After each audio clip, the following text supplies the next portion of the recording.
ike etinye amụ n'ime ọtụ.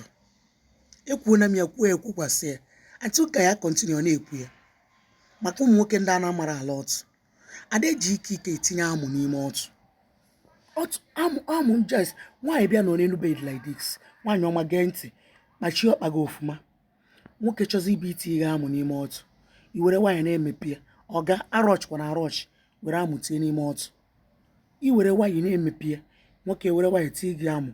O tie gị amụ, ọkwa ịmara na-ajọ nwaanyị njọ ọtụ like this, as in a na-ajọ nwaanyị njọ amụ. Iwe were amụ like this too ya akpịrị, i were itinye ya n'ọnụ ọtọ, i wine nọ ya wine nọ ya wine nọ ya, i mee ya like this mee like this mee like this. After i mesịrị ya, i wepụta ya, itikwa amụ a n'ime ọtụ, set a wine nọ ya.